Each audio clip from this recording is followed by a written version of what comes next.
Session 37. Good evening, all three pitchers. I wanted to say more concerning the third inner sense in connection with concepts. With your clock time, it is very difficult for you to conceive of large concepts to begin with. You are forced to think using word symbols, strong one before the other, and therefore you are imprisoned by a camouflage of continuity. You find difficulty in escaping from time, as a rule, and therefore you are also imprisoned by past, present, and future, in such a way that they appear to be walls which never can be climbed. Not only is it difficult for you to conceive of a large concept for these reasons, but also it is well nigh impossible to communicate such a concept to you. You insist upon a continuity and a seeming cause and effect because of the erected wall barrier that you yourselves have constructed. Concepts such as those I am referring to reach beyond your ideas of time and space. When and if you become proficient in the use of the third inner sense, then, and only then, will you be able to receive such concepts. When cognition is more or less spontaneous, then you can appreciate a concept on its own terms. When cognition is spontaneous or nearly so, then the idea can have freedom. You are bounded by your cause and effect theories. You believe in your ideas of time and depend upon them to such a degree that it is impossible at this stage for you to conceive of a concept that has nothing to do with space or time. As an analogy, you live in a self-constructed box with certain self-constructed senses to enable you to perceive the box world that you yourself have created. Any true concept has its origins outside your box and continues beyond it. It also riddles your box through. Nevertheless, with your camouflage senses, you perceive only that part of the concept that happens to fall within your box.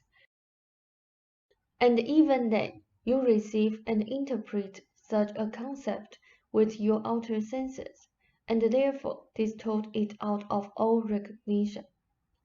Unless you use the inner senses in the manner that I have and will prescribe, you will always receive but a glimmering of any true concept, regardless of its simplicity. The third inner sense, as I have told you, will enable you to some extent to free yourselves from the constructions of past, present, and future, and will permit, in theory, instant cognition. As far as practice is concerned, you will never achieve such instant cognition, but you will be able to set aside now and then the boundaries of time, and you will be able at least to glimmer the reality and the concepts of which I speak. I am afraid I am a poor sort of host, and not much given to the niceties, or at least your niceties, being somewhat out of practice. Nevertheless, a good evening to Philip, and I recognize his presence. I am sorry that I cannot give him a review. However, I held up much material the past few sessions, as I dealt with Flattery Ruber's ego. I trust we have that sort of thing under control. The best thing when you are standing on a diving board is just to plunge in, Ruber. This teetering back and forth, shall I jump or shan't I, is done with, I hope. He jumps, so to speak, in the water, but he jumps no one else. The element is different, and that is all. No concept can be backed in. The reality with which we are concerned flows through your camouflage world, forms the material with which you build your constructions, permeates every atom and molecule in your world, but does not originate in your world. That is, it does not originate in your camouflage world. It does originate in the inner self that exists in your world, but is not of your world. The inner self-conscious ego, as I have said, and this is for Philip's edification. The inner self-conscious ego can be compared to another face, looking out upon a different world, and yet it is the driving personality and force in your world, and you use its energy as you construct your camouflage patterns. This inner ego knows the outer ego well. The outer ego is but a counterfeit image of the inner ego. The outer ego, as a rule, is not aware of what you may think of for now as the thoughts or communications of the inner ego, but the inner ego knows every step you take, every particle of air you breathe, every dream you have, and it is the source of your own personality and is the representative of the entity of which it is part. I now suggest a brief break, though I hope you are not at the breaking point. I am very glad that this is not test night. Shall I give you all gold stars? Nevertheless, at least you do remember to some degree. It is not remembering with which you are concerned, however. The inner senses, and this should help Philip. The inner senses deal with direct perception of reality, of inner reality. The outer senses do not deal with direct perception of reality. The outer senses themselves are camouflage patterns, part of the necessary and essential physical body camouflage. They, the outer senses, are perceptors of camouflage patterns. They were developed on your level to deal with your world. They are useless outside of your world. They are useless in themselves as far as enabling you to perceive inner reality. This is not their function. The inner senses belong to you as inhabitants of a spontaneous inner reality universe.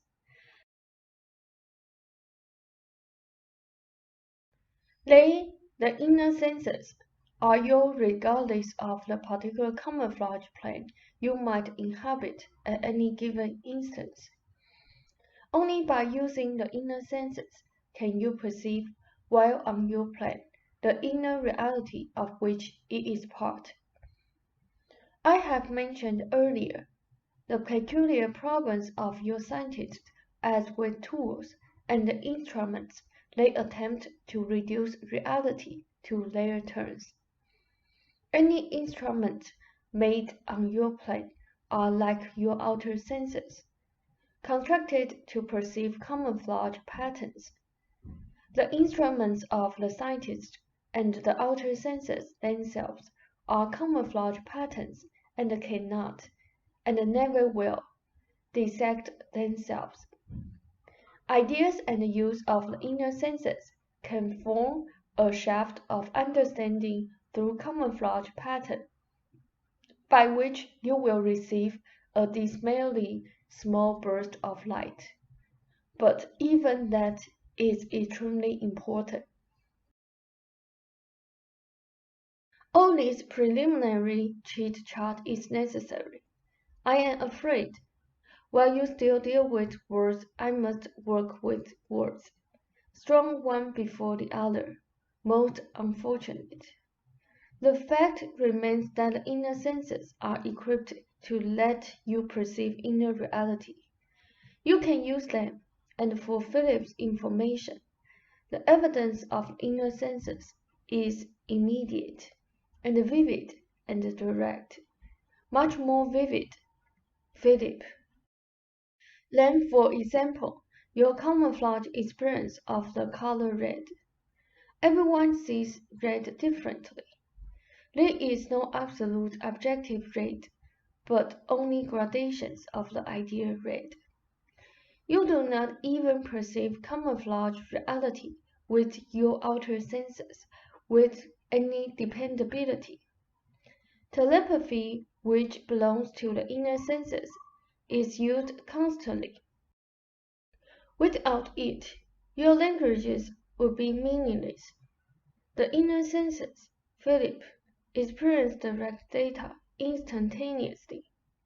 The table, and I am afraid this is somewhat review, Joseph. The table, as you know, is not solid. Your scientists know this. Your outer senses lie when they experience the table as solid. You know this.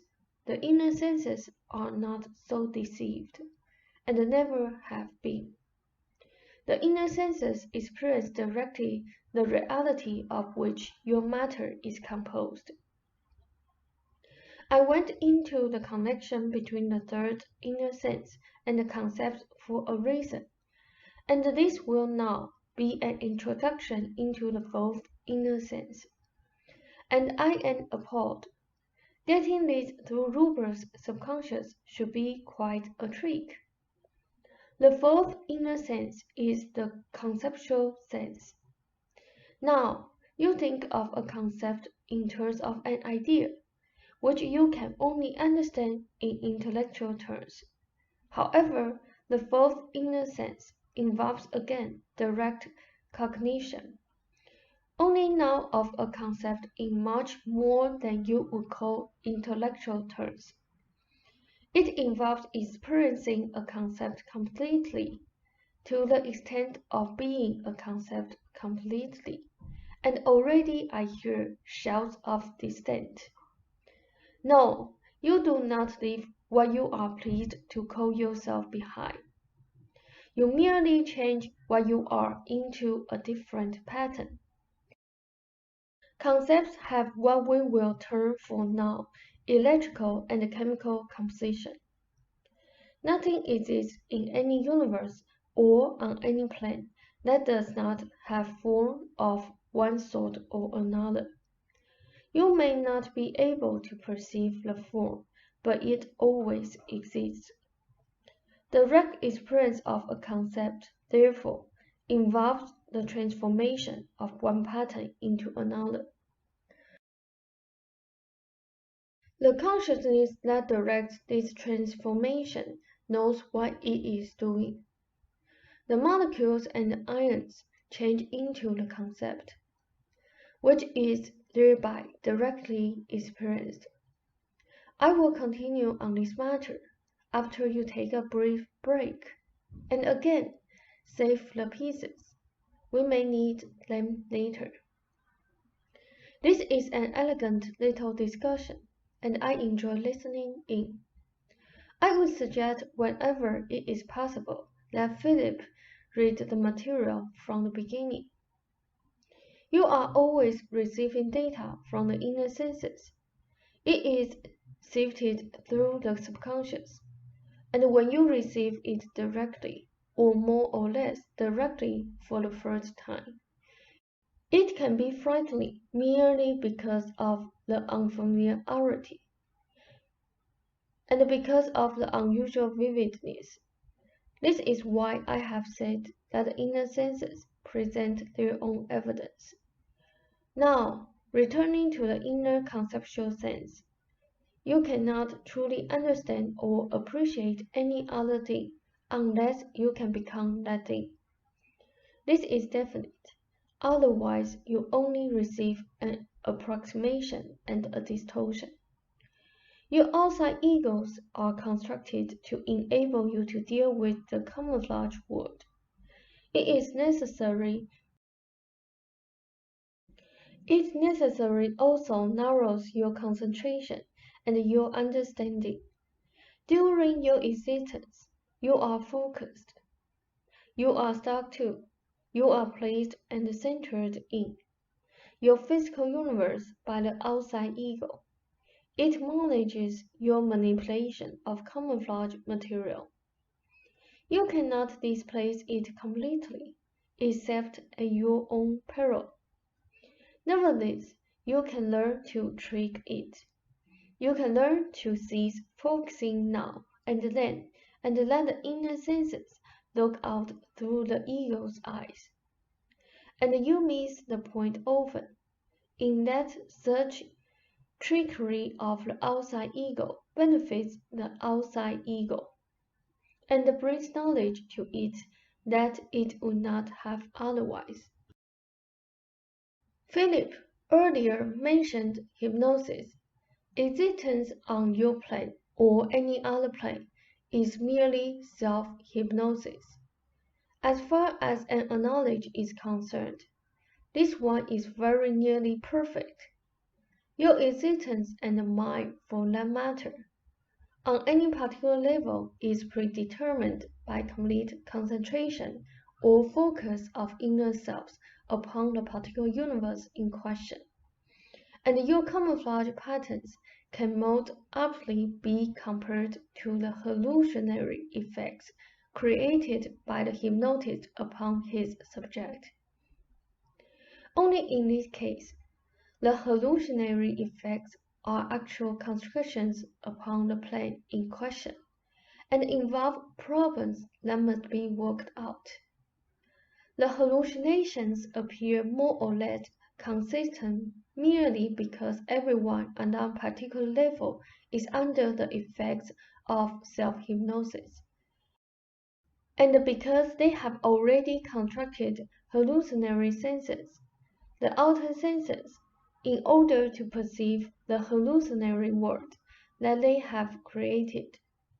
This is not meant to deny the importance or the value of the particular hallucinatory universe in any way. It has a definite purpose, but the analogy holds, and is more valid than you might think. Complete concentration and focus is your answer. When this focus is finished, when the subject tells himself, "Now I will come to.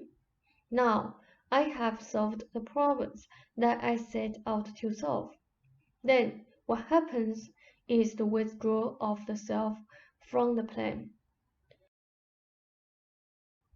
The contraction vanishes and is heir to the materials which compose the particular universe. I will also go into this more deeply. You should be able to see now why a concept such as I refer to is difficult to achieve on your plane. You cannot focus upon it thoroughly. When the fourth inner sense is exercised, and I will outline exercises, and all three of you would certainly benefit by following my suggestions, you will discover what an idea really is. You will discover this by experiencing the idea directly, and you can best achieve some approximation of accomplishment by using psychological time. Your idea of experiencing a concept is doubtlessly to follow it through from beginning to end. Sweet Tootsies, there is no beginning or end, and this idea of yours is the result of a complete and utter concentration upon camouflage time. Nor does the evolution of either an idea or a species involve time. It merely involves time in your universe. You insist upon labeling as those of absolutes what is actually your distorted and limited vision of concepts as they seem to appear to you. Using psychological time, sit in a quiet room, and I hope this is not impossible. When idea comes to you, and I presume it will, do not play with it intellectually. You can dissect it to your heart's content after the experience. Reach out to the idea intuitively. Do not be afraid of or reject unfamiliar bodily sensations. With practice, and to a very limited degree, you will find that you can become the idea. You will be inside the idea, looking out, not looking in. This is thought. If you think you are in for a surprise. Again, I suggest a brief break. And may I congratulate you, Ruber, for keeping your God Almighty intellect out. And I will have more to say here to Philip about the intellect. I certainly do not understand, and never have, your ideas of practicality.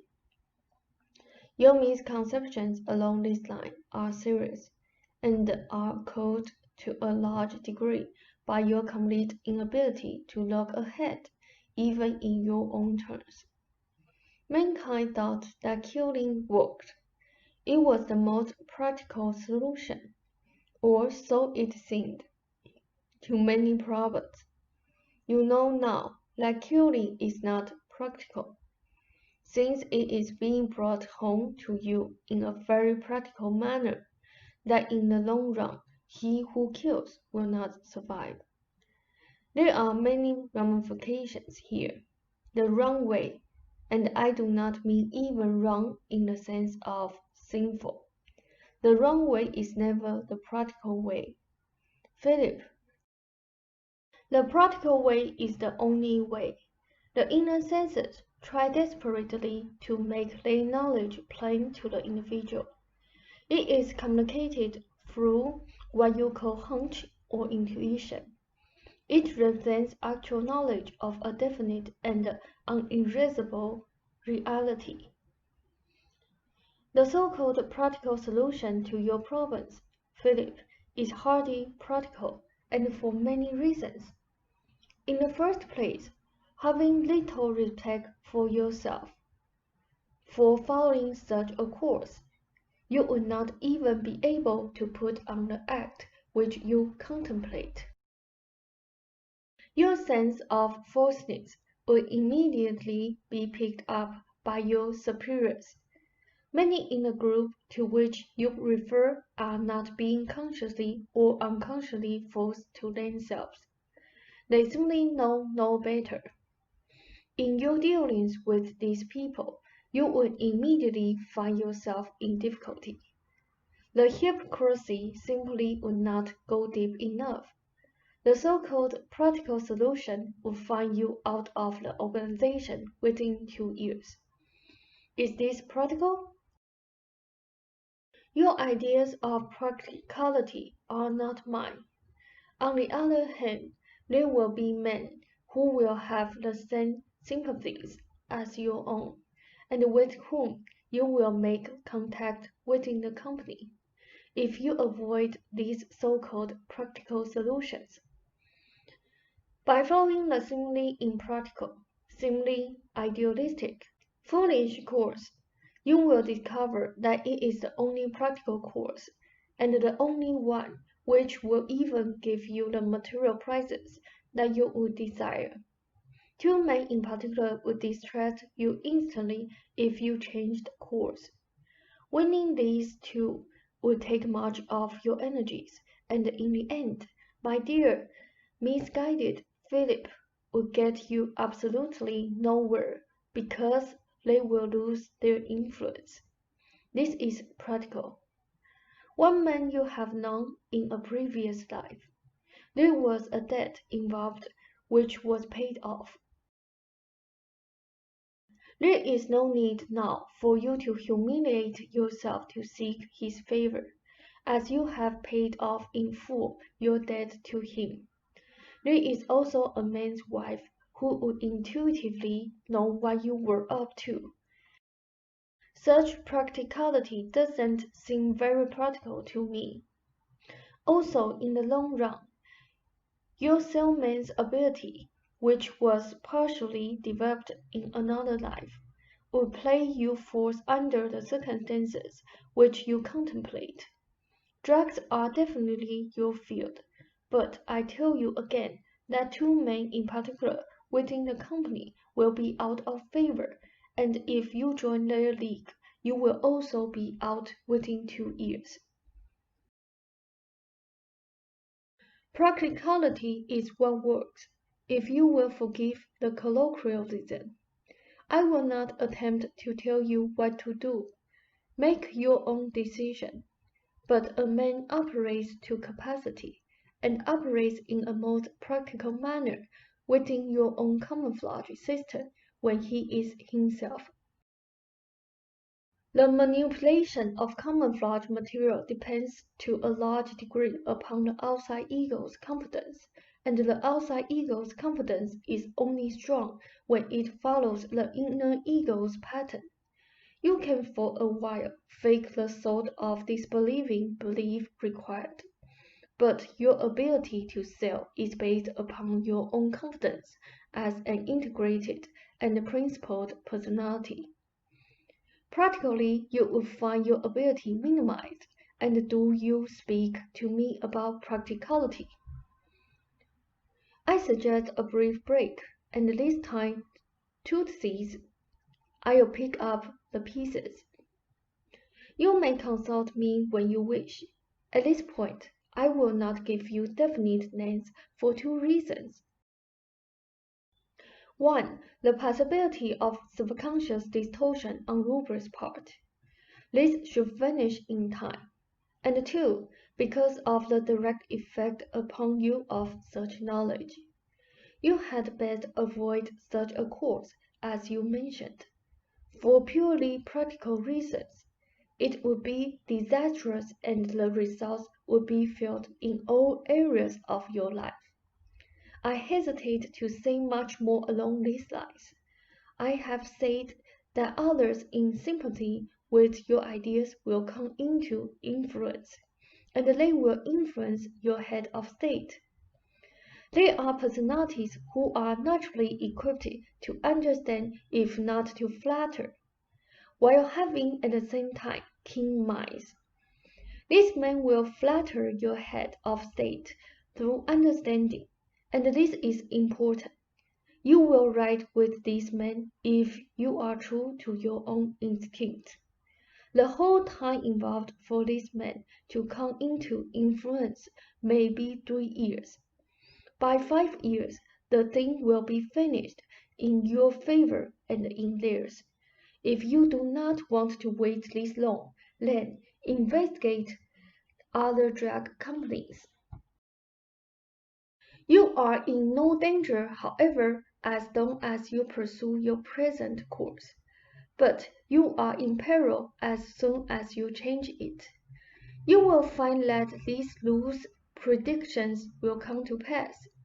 You understand that free will always operates, this being a foregone conclusion. I also am practical in my way. And speaking of practicality, you will find it most beneficial even in dealing with your precious camouflage patterns, if you would develop the use of your inner senses. Such resulting knowledge would be practical. I am not only speaking in terms of your limited sense of what is practical, but what is truly practical for your personality is the full use of your abilities, and not stunting them through studied hypocrisies. Material matters may seem extremely practical to you. However, there is nothing less practical than inner torment, and much inner torment is caused by a false sense of what is practical. Inner torment would cause you to lose whatever material gains you have achieved, and this is not practical. To be practical even in your terms, and they are not my terms, involves the full use of your abilities. You would be handy with electrical apparatus, having dealt with these ideas in the past. You would find, for example, the operation of a hand radio station advantageous. You have abilities here not being used, and this could lead to an added lifetime interest of some intensity. I suggest either a brief break off the end of the session, as you prefer.